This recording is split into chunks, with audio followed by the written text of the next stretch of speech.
All right, guys. So in this particular video, we're going to be talking about weapons. I'm on this channel, not 3MG. We're going to be covering everything just on some real chill vibes.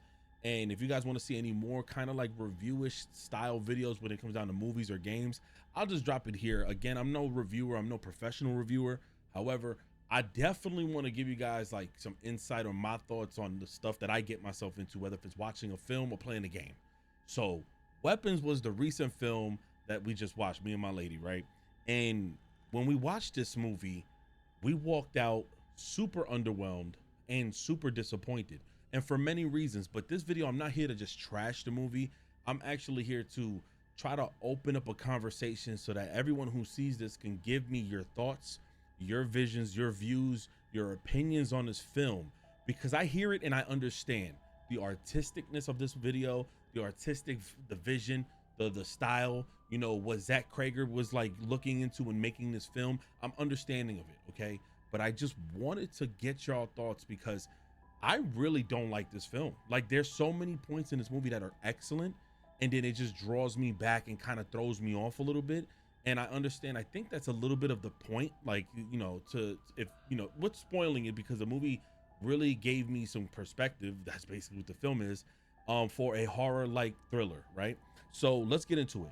Weapons basically is one of the recent horror films that just came out, written and directed by Zach Krager, right? He worked on the Barbarian film. So if you are a fan of that film, which, to be honest, I don't want to be that guy. I need to actually go and see that film all over again to just see where I stand with that movie.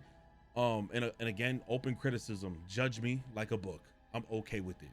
I just want to understand what the fuck I was watching and if I'm bugging. I love horror movies.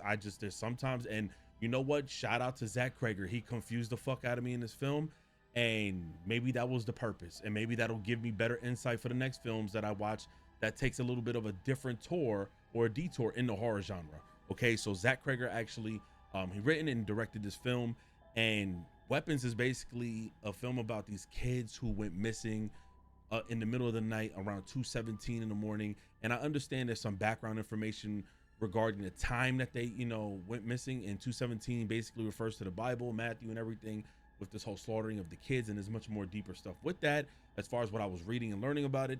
And of course, the lore of the movie, which I didn't fully understand until later in, was about like this whole witch like exercise, right? And so the way the film starts is about this little girl narrating, and normally, and for this movie specifically, it's a slow burn. And for those who don't know, a slow burn is things don't really pick up as gradual. They kind of come in bits and pieces until you get to like maybe the second act, third act, and it can just come in, you know? But in this case, it's weird because it's a slow burn while already having things going on in this universe, in this world.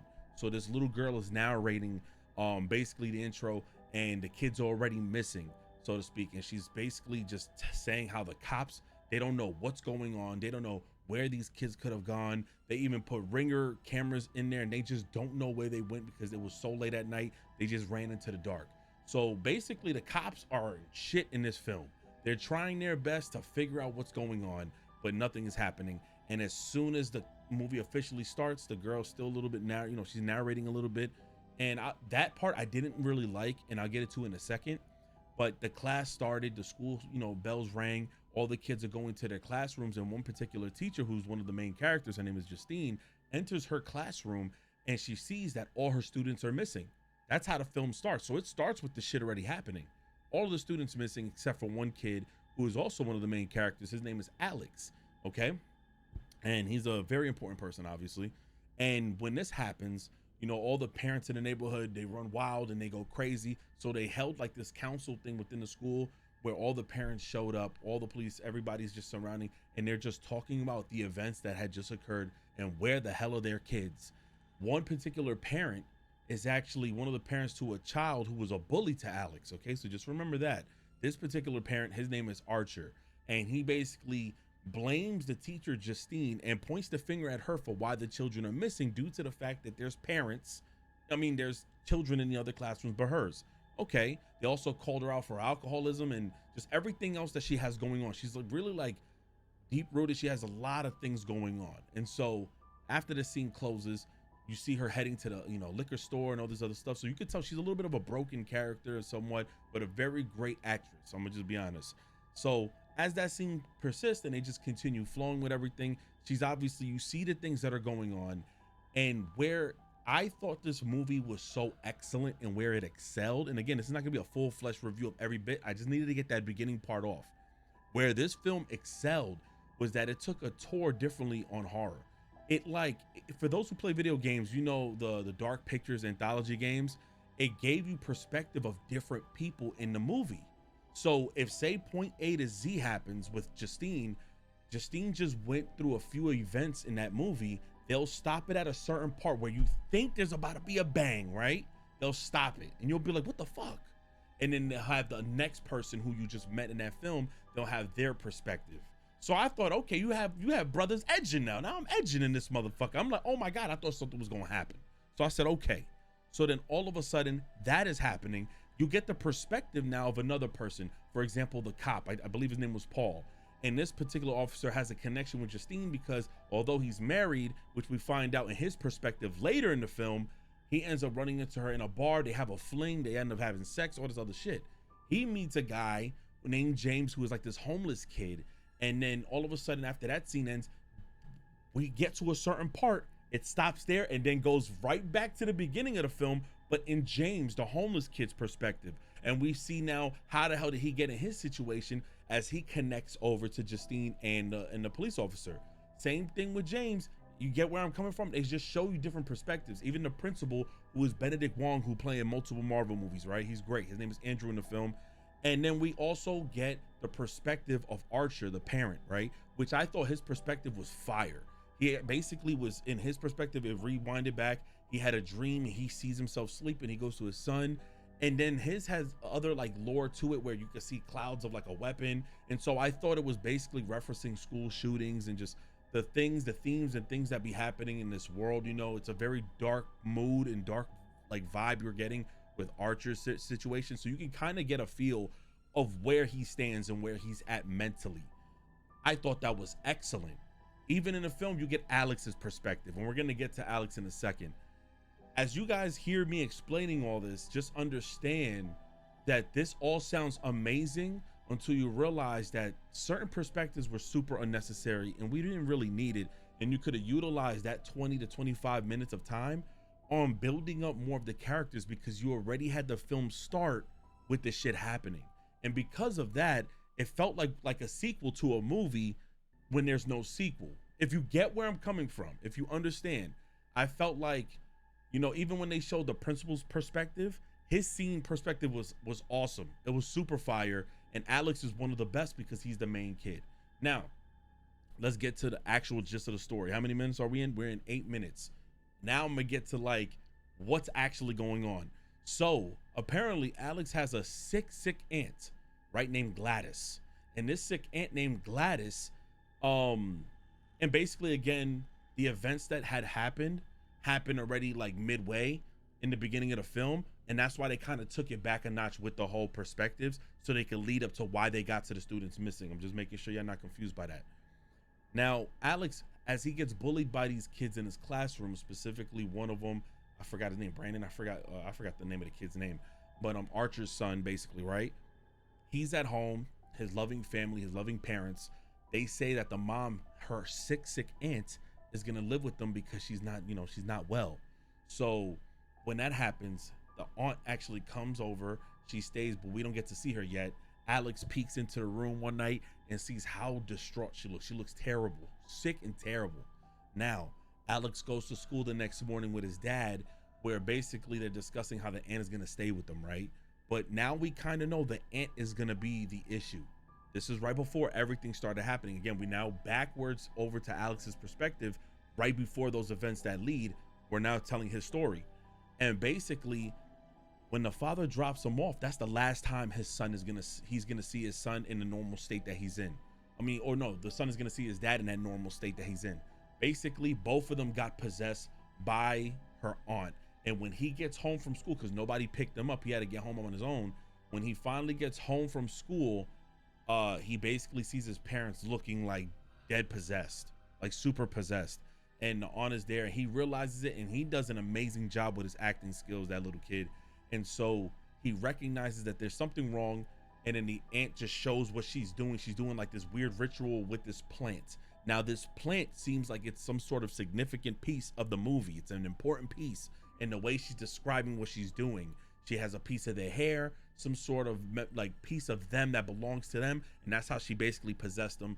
And she just, as Alex tries to escape or tries to like imply that he wants to get out, she snaps the twig and sees that she made the parents stab themselves with forks. That's where I thought this film was gonna go. You see how beautiful this film sounds? As a slow burn, it sounds so good, despite some of the perspectives seeming so super unnecessary, super underwhelming, and it kind of dragged a little bit too long. I thought it was brilliant. She then tells Alex, you better not say nothing to nobody. So okay, now he has to feed his parents every day because they're under like this mind control.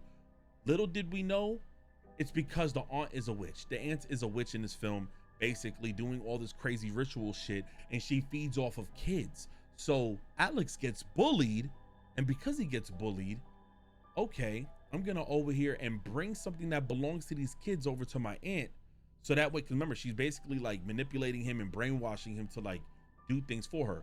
So he decided, okay, they're bullying me. He brings the thing, like their name tags, over to her, and that's when that random night happens that all them kids ran, because she was doing all this voodoo shit, and they all ran to Alex's basement. So now they're in Alex's basement. Alex was upstairs in his room like, holy shit, this happened.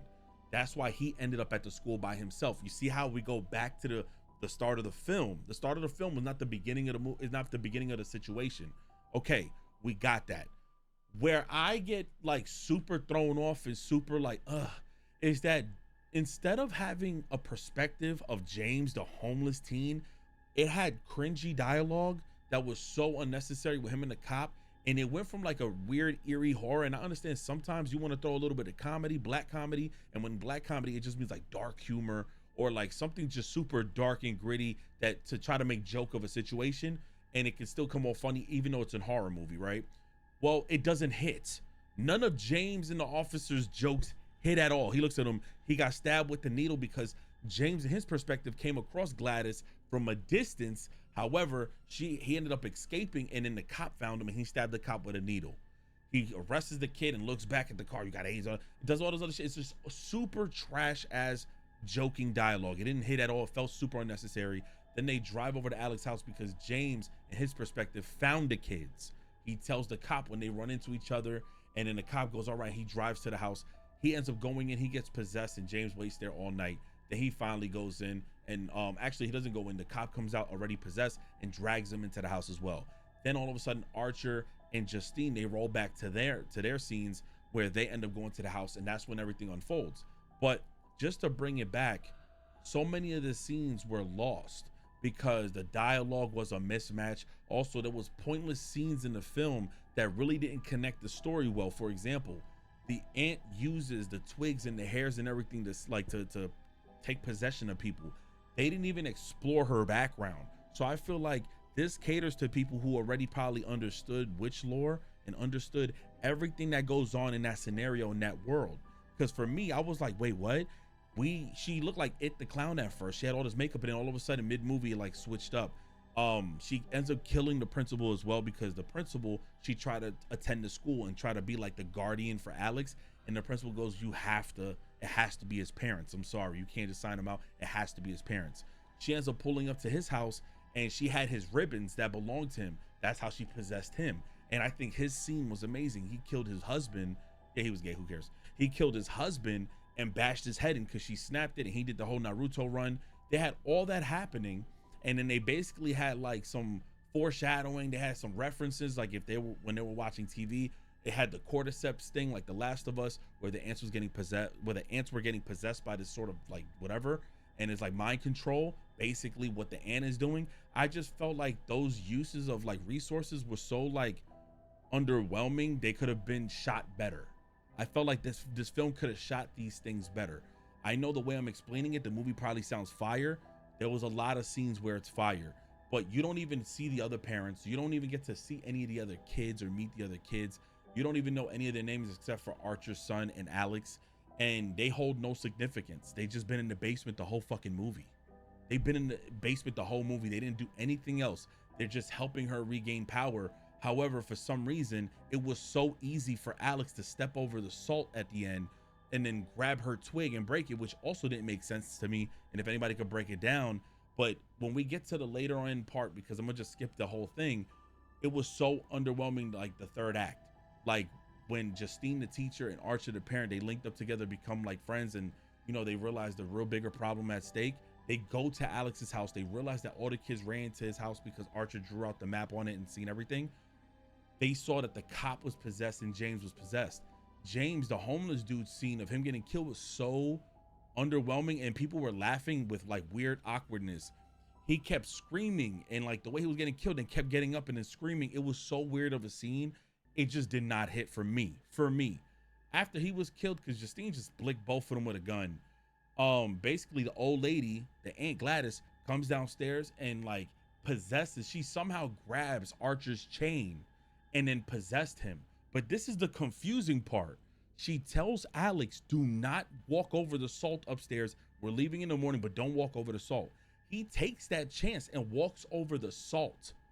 The parents that are guarding his door, his own parents, they're possessed. They chase after him, but he grabs her twig. He grabs a branch out of her plant to like possess him.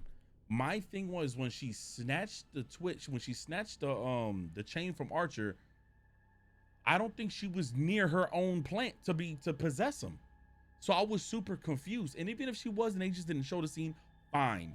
Where I also got confused was when Alex finally wrapped her own hair, his aunt's hair, on the twig and snapped it. I guess that was basically saying that it broke the curse. But in what place did we know that the kids, instead of breaking the curse for them, it snapped the kids to attacking her, but yet it snapped Archer to being normal? And then the parents, they also stopped. I would have thought snapping the twig, Archer, the parents, and the kids would have attacked her. But you know what? Even if I'm wrong on that, fine. The way those kids ran upstairs and chased her, she said, oh no. And she ran away, and it looked so bad on camera because the way they shot it, they had her running from a distance with like the lawnmower guy, and it like as if they were trying to make that scene funny. And that build up, that payoff didn't pay off for me. All those moments where I thought things were gonna happen and things didn't, it just did not pay off for me. You know what I'm saying? And so when she got killed, the scene of the kids killing her, amazing. But that scene of them chasing her, the kids look fire chasing her, breaking through the glasses and all that. But as far as her running and the scenes panning to her, it looked so bad. Like it looked like a joke. I thought it was a parody. It looked bad. And so the movie ends after all that happens. Basically his parents, you know, for a long time could not feed themselves and they're still all fucked up. For some reason, the movie ends with Archer walking with his son holding him. I don't know if they're going to do a sequel, that it was like, and we don't know what happened with Alex. So I'm assuming they're trying to build like a universe behind this and do like a part 2 where Alex now holds this power and wields this sort of power. But we never explored the aunt's background. They never gave us an origin about it, not even a flashback. They gave us nothing about the tree. Her buildup was so bad. It was really that trash. They didn't give us nothing. It just felt, it was so bad that I felt like with a movie that's 2 hours, they could have spent more time on it. I didn't personally like it because of that. Like, look, the movie may not be for me. It may be for someone else. But for me, I would have loved to explore because there were so many points where I was like, oh my God, I wish they could have explored that. Like, that would have been great. You know, having to know the aunt's background or where it stems from.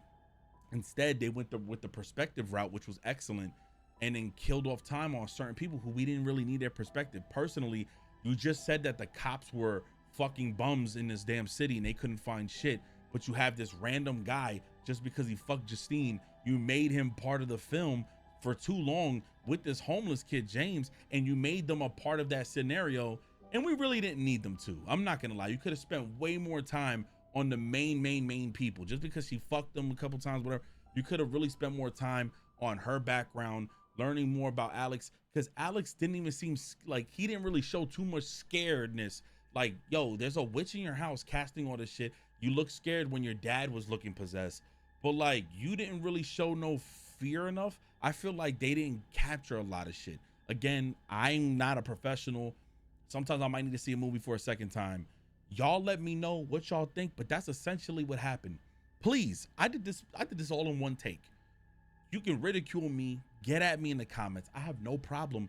I'm trying to sit here and piece together why were the scenes that we needed to see like at its best was so lackluster to me. The way that chasing scene was bad. And I think a lot of y'all are gonna say, oh my God, I love the parts where they were like doing the comedy and stuff.